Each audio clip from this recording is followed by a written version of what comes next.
গল্পের শুরু ডানবিকে দিয়ে, যে একজন হাই স্কুল পড়ুয়া ছাত্রী। তার সামনেই ইউনিভার্সিটির ভর্তি পরীক্ষা, কিন্তু সমস্যা হলো সে গণিতে একদম কাঁচা। গণিত ক্লাসে সে সবসময় ঘুমিয়ে থাকে, যা দেখে তার শিক্ষক একদিন রেগে গিয়ে তাকে বোর্ডে অঙ্ক করতে ডাকেন। যথারীতি ডানবি কিছুই পারে না। রাগান্বিত হয়ে শিক্ষক সবার সামনে তাকে খুব বকাঝকা করেন। বাড়ি ফিরে পড়াশোনা বাদ দিয়ে সে ফোনে গেম খেলতে আর গান শুনতে ব্যস্ত হয়ে পড়ে। তার মা বিরক্ত হয়ে বলেন, গানের লিরিক্স যেভাবে মুখস্থ করিস সেভাবে অঙ্ক করলে তুই জিনিয়াস হয়ে যেতিস। মা মজা করে আরও বলেন যে ডানবি নিশ্চয় তার বাবার মতো গণিতে কাঁচা হয়েছে এবং এই অবস্থায় কোনো ইউনিভার্সিটি তাকে নেবে না। ডানবির সবচেয়ে বেশি মেজাজ খারাপ হয় যখন তার মা টিভির চ্যানেল বদলে সেই ঐতিহাসিক ড্রামাগুলো দেখা শুরু করেন, যা সে একদম পছন্দ করে না। হতাশ হয়ে ডানবি ঘর থেকে বেরিয়ে তার প্রিয় বন্ধুর বাড়িতে যায়।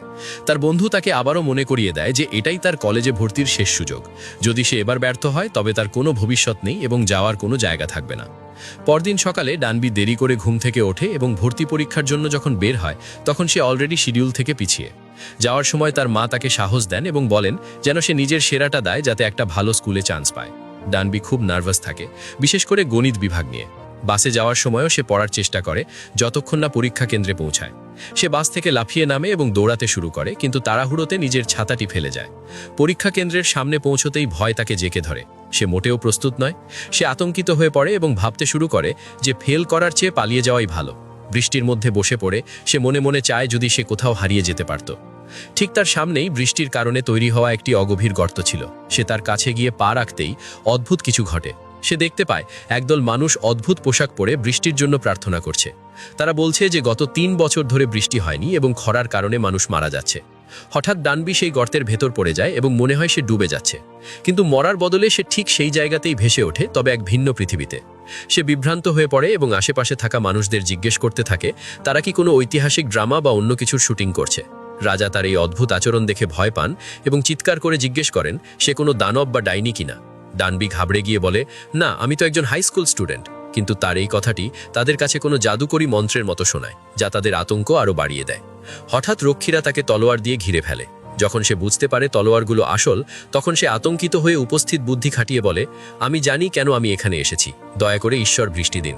লোকজন তার কথাগুলো শুনে মাথা নত করে প্রার্থনা করে, কিন্তু তারা যখন মাথা তোলে দেখে সে ততক্ষণে দৌড়ে পালিয়ে একটি জায়গায় পৌঁছায় যেখানে পুজোর পোশাক রাখা ছিল। সে নিজেকে মন্দিরের পুরোহিতের ছদ্মবেশে লুকিয়ে ফেলে এবং রাজার এক সভায় ঢুকে পড়ে। সেই সভায় রাজা হঠাৎ ঘোষণা করেন যে কুসংস্কারের উপর নির্ভর করা বন্ধ করে তাদের রাজ্যকে বাঁচাতে বিজ্ঞান ও গণিত নিয়ে পড়াশোনা করতে হবে। কিন্তু প্রধান পুরোহিত এতে আপত্তি জানিয়ে বলেন যে গণিত আসলে এক ধরনের কুসংস্কার এবং সমীকরণের মাধ্যমে প্রকৃতিকে বোঝা অসম্ভব। তিনি দাবি করেন যে আকাশ রাজার ওপর রাগান্বিত বলেই এই খরা এবং বৃষ্টি আনার একমাত্র পথ হল রাজার রানীর সাথে একটি পবিত্র আচার পালন করা। ডানবি গোপনে সভা থেকে বেরিয়ে তার ফোন খুঁজতে চায়, কিন্তু আবারও ধরা পড়ে। সে ভাবতে থাকে বৃষ্টি হলেই হয়তো সে পালাতে পারবে, কিন্তু রাজা তাকে দেখে বলেন যে গত 3 বছরে বৃষ্টি হয়নি। রাজা আদেশ দেন তাকে এক্ষুনি মৃত্যুদণ্ড দেওয়া হোক। ডানবি আতঙ্কিত হয়ে ভিক্ষা চায়, দয়া করে অপেক্ষা করুন, আমি ভবিষ্যৎ থেকে আসা একজন ছাত্রী এবং ভুল করে এখানে এসেছি। সে বোঝানোর চেষ্টা করে যে সে ইতিহাস সম্পর্কে অনেক জানে। যখন তাতে কাজ হয় না, সে দ্রুত যোগ করে যে সে গণিতেও খুব মেধাবী।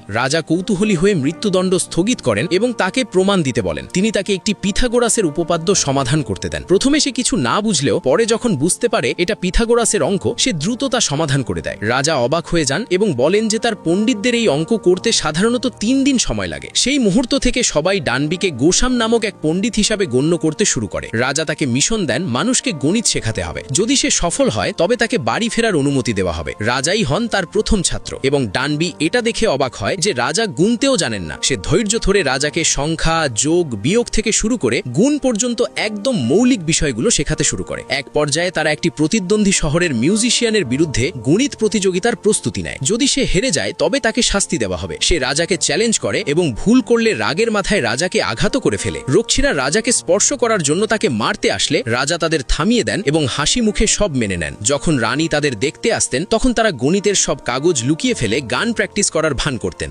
একদিন রাজা খেয়াল করেন ডানবি ক্ষুধার্ত এবং তাকে নিজের সাথে খাওয়ার আমন্ত্রণ জানান। কিন্তু ডানবি রাজকীয় খাবার পছন্দ না করে তাকে রান্নাঘরে নিয়ে যায়। তার ব্যাগে থাকা উপকরণ দিয়ে সে রাজাকে সুস্বাদু ইনস্ট্যান্ট নুডলস তৈরি করে দেয়।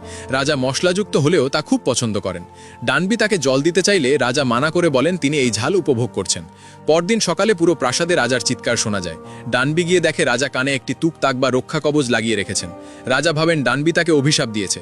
ডানবি চোখ পাকিয়ে বলে ওটা নুডলস ছিল, কোনো কালো জাদু নয়, কোনো জাদু বা মন্ত্র নেই, স্রেফ ঝাল আপনার পেটে লেগেছে। রাজা জিজ্ঞেস করেন পেট কি? তখন ডানবি রাজাকে পেট, অন্ত্র এবং হৃৎপিণ্ড সম্পর্কে বোঝায়। সে তাকে শেখায় যে বুকের উপর হাত রাখলে হৃদস্পন্দন অনুভব করা যায়, কিন্তু রাজা বলেন তিনি কিছুই অনুভব করছেন না। ডানবি হাসি মুখে বলে, ঠিক আছে, যেদিন আপনি কাউকে ভালোবাসবেন সেদিন আপনি নিজেই এটা অনুভব করবেন। রাজা তার জ্ঞানের বহর দেখে মুগ্ধ হন। তিনি তাকে একজন অসাধারণ পণ্ডিত হিসাবে দেখতে শুরু করেন এবং তাকে আদেশ দেন যেন সে শুধু গণিত নয়, বিজ্ঞান থেকে কৃষি সবকিছুই জোসেনের রাজকীয় পণ্ডিতদের শেখায়। সেই রাতে রাজা তাকে একটি কমলা লেবু দেন। ডানবি সহজভাবে কোনো নিয়ম পালন না করেই থ্যাঙ্কস বলে সেটা খেয়ে নেয়। রাজা খুব রেগে যান এবং বলেন, তুমি জোসেনের একজন যাযাবর মাত্র, এই ফলটি তোমার অন্তত 3 দিন জমিয়ে রাখা উচিত ছিল, তুমি নিয়ামতের কদর বোঝো না। ডানবি হেসে বলে, এটা স্রেফ একটা কমলা লেবু, এত ড্রামাটিক হবেন না তো। পরে তারা দুজন মিলে প্রাসাদের আঙিনায় বল খেলে এবং সে রাজাকে অনেক বছর পর দৌড়াতে বাধ্য করে। পরদিন রাজা তার হবু স্ত্রীর সাথে বসেছিলেন এবং তাকে জানানো হয়েছিল যে রাতে তার স্টুতে জাদুকরি লাভ পোষণ বা প্রেমের পানীয় দেওয়া হবে এবং তারপর তাদের বিয়ে হয়ে যাবে। কিন্তু ভাগ্য অন্য কিছু লিখে রেখেছিল। সেই বাটিটি শেষ পর্যন্ত ডানবির হাতে যায়। সে খুব অদ্ভুত আচরণ শুরু করে এবং প্রাসাদে ঘুমিয়ে পড়ে। যখন তার ঘুম ভাঙে, সে রাজার কাছে ক্ষমা চাইতে থাকে। রাজা স্রেফ বলেন, কিছুই হয়নি, সব ভুলে যাও। তারা বাইরে হাঁটতে যান এবং রাজা তাকে বলেন যে যদি সে তার মিশন শেষ করতে পারে তবে তাকে রাজপরিষদে উচ্চ পদ এবং একটি ঘোড়া উপহার দেওয়া হবে। কিন্তু সে বলে, আমার কিছুই চাই না, বৃষ্টি নামলেই আমি আমার পৃথিবীতে ফিরে যাব। রাজা উত্তর দেন, তবে আজ থেকে আমাকে রাজা হিসাবে দেখবে না, আমরা সমান মানুষ হিসাবে। কিন্তু পরদিন বিপর্যয় নেমে আসে। রাজার অবমাননার দায়ে ডানবিকে গ্রেপ্তার করা হয়। তার হাত পা বেঁধে তাকে নির্যাতন করার প্রস্তুতি নেওয়া হয়। কিন্তু রাজা এসে পুরোহিতদের বোঝান যে এই পণ্ডিতের কাছে মূল্যবান জ্ঞান আছে। একজন পুরোহিত সুযোগ বুঝে বলেন, ঠিক আছে, তবে আমি তাকে পরীক্ষা করব। তার কাছে 2 সপ্তাহ সময় আছে। যদি এর মধ্যে বৃষ্টি না হয় তবে আমরা তাকে মৃত্যুদণ্ড